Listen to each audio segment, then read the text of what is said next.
मध्य प्रदेश की राजधानी भोपाल के फैमिली कोर्ट में सोमवार को लोगों ने एक हैरत अंगेज ड्रामा देखा।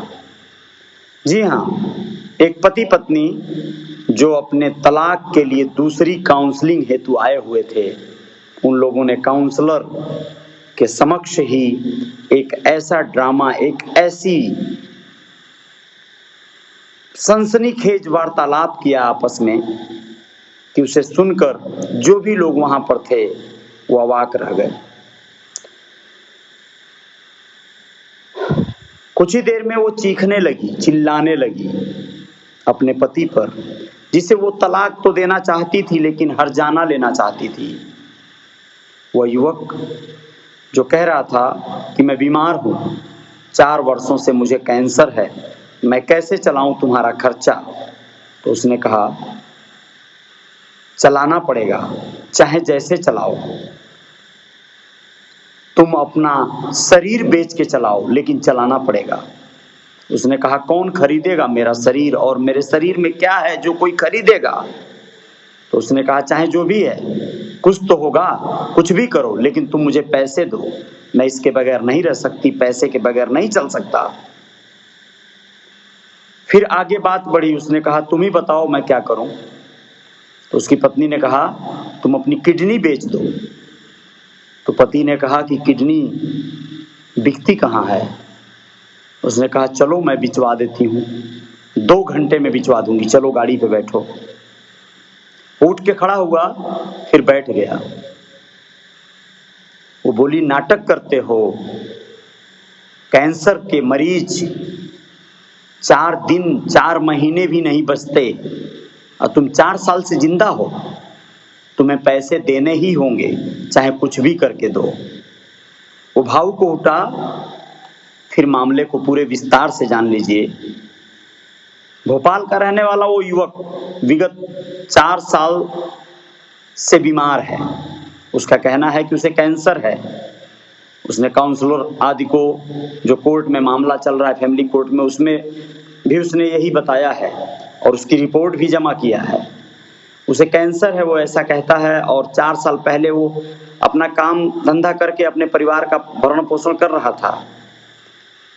4 साल पहले से वो अपने बेटे और बीवी को छोड़कर अपने पिता के पास चला गया है और उसका कहना है कि उसकी दवा भी अब उसके पिता ही करवाते हैं।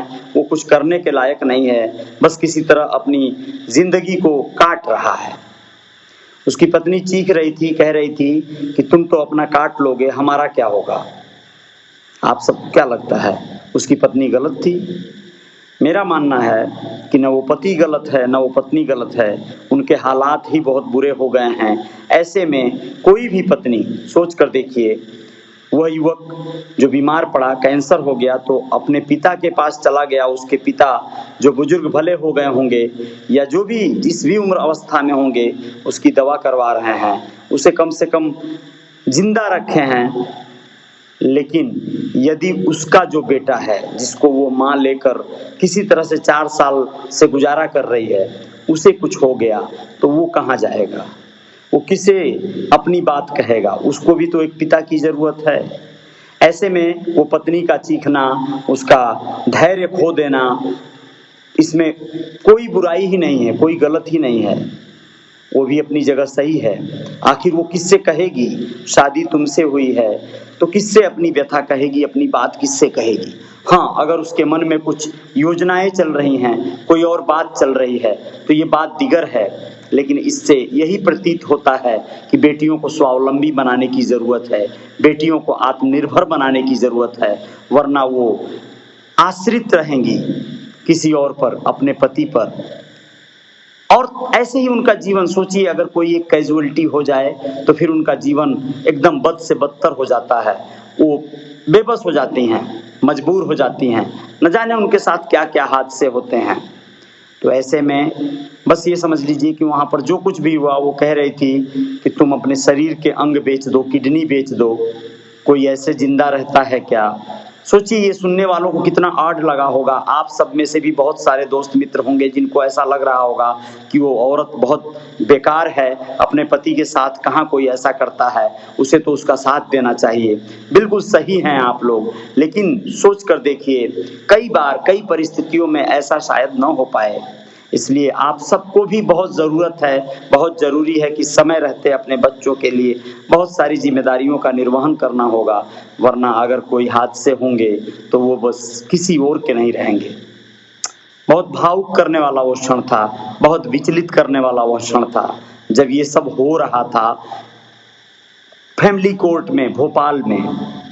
लेकिन खैर हम दोनों के लिए यही दुआ करेंगे कि उन दोनों को भगवान कुछ ऐसी स्थितियां पैदा करें कि ऐसा न वो मौत के मुंह में जाए, वो ठीक हो जाए शीघ्र और अपने बच्चे की अपनी बीवी की परवरिश करे, और उसकी बीवी जो उससे नाराज होकर चीख रही थी वो भी उसके साथ खुशहाल जीवन जी पाए। अगर ऐसा नहीं भी होता है तो भगवान उसकी शक्ति बढ़ाएं, उसे आत्मनिर्भर बनाएं और वह आगे अपने जीवन को अपने बच्चे के साथ बेहतर तरीके से बिता सके। जय जयकार जारी रहेगी। आप सभी दोस्त मित्र रियल रिपोर्टर न्यूज को फॉलो किए बहुत बहुत शुक्रिया। मेरे चैनल पर यूट्यूब चैनल जो है रियल रिपोर्टर न्यूज स्टार, उसको भी आप लोग एक बार देख लीजिएगा। उस पर आज सुबह मैंने एक ऐसा खबर, एक ऐसी चूंकि नेट नहीं चल रहा था तो मैंने वीडियो शूट किया और उसे बाद में बहुत देर शाम को अपलोड कर पाया, क्योंकि पूरा दिन अपलोड पे लगा रहा, नेट स्लो चलने के नाते वो अपलोड होने में बहुत टाइम लग गया। गोरखपुर जनपद में महावीर छपरा एक स्थान है, वहाँ पर मैंने जो दृश्य देखा उसे मैं यूट्यूब की उस वीडियो पे अपलोड किया हूँ, आप लोग ज़रूर देखिएगा। इस पेज पर भी उसका लिंक साझा किया हूँ, उसको ज़रूर देखिएगा और हो सकेगा तो उसे शेयर कीजिएगा, ताकि एक ऐसे न बोलने वाले पशु को जो अपना दुख दर्द बयान नहीं कर सकता है उसे इंसाफ मिल सके, इलाज मिल सके। आप लोगों से निवेदन करता हूं मैं। जय जयकार जारी रहेगी। आप लोग जो भी दोस्त मित्र इस समय रात की आधी रात हो चुकी है आप लोग देख रहे हैं, उन सबका शुक्रिया।